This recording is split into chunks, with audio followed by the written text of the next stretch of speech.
We're now joined by SABC News correspondent Blake Sifton, live for us in Tel Aviv. Blake, very good afternoon to you. So Israel, as we understand it, maintains this was an attempt to breach a lawful blockade. Given that the flotilla was intercepted 70 nautical miles off Gaza in international waters, how is Israel justifying its actions under international law? Good afternoon. That's right. According to the UN Convention on Maritime Law, countries only have 12 nautical miles off of their coast that counts as their territorial waters. And as you say, these interceptions began at some 70 nautical miles off of Gaza and proceeded until about 40 or so nautical miles from the coast. That's where the majority of these boats were intercepted. Now, Israel will argue that because Gaza is a conflict zone and that when at war, there's exemptions to be made from that 12 nautical mile rule for wider naval blockades. They say that this is needed in order to prevent the smuggling of weapons to Hamas in Gaza. However, of course, the organizers of the flotilla have said that this was a humanitarian mission. They are civilians. There were no weapons involved. And they say, of course, that this justification of stopping weapons and using the fact that there's a war underway to justify stopping boats that far out at sea is not okay, and it does not fit with international law. Yeah, and some would argue, what war in Gaza? But in as far as the abduction of the humanitarian, activists is concerned, those that are carrying this aid to Palestinians, including, of course, the 3 South Africans. Among them, of course, is Nkosi Zwelivelile Mandela, as well as Zukiswa Wanner, and the third, Reaaz Moolla. What is the latest there? I mean, has Israel indicated what will happen to them?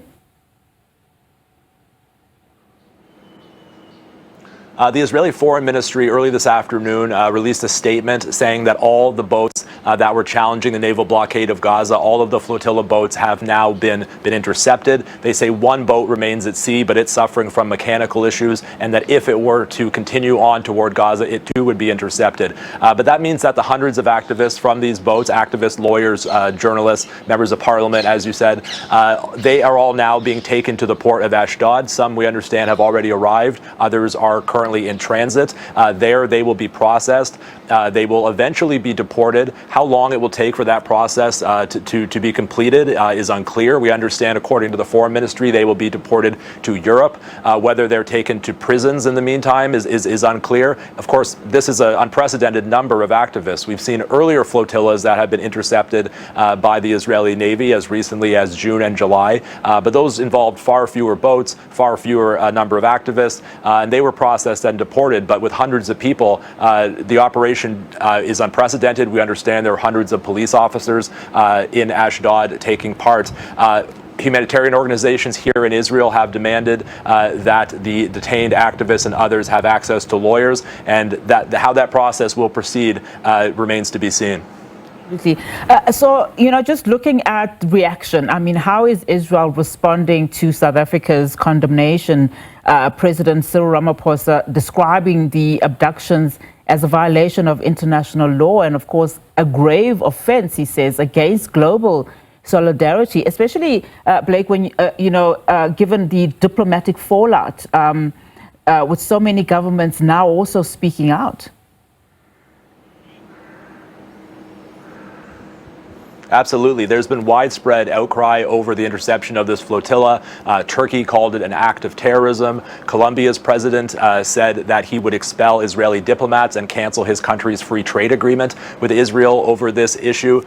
We've heard from Brazil's foreign ministry, who've also condemned it. As well, the UK, they pointed out, because we need to know, of course, what will happen to the humanitarian aid that this flotilla was bringing, and they have said that it needs to go to humanitarian organizations, and they've said it is the responsibility of the Israeli government to resolve the atrocious humanitarian crisis in Gaza. Now, the Israeli Foreign Ministry has not directly responded to each of these criticisms and condemnations, but they, in their statement, have called the blockade of Gaza lawful. They called the flotilla boats yachts, suggesting that the activists were spoiled people.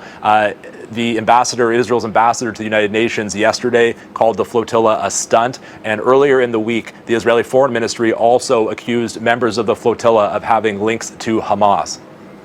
Very quickly, Blake, as we wrap our conversation, and what are people on the ground saying, particularly in Israel?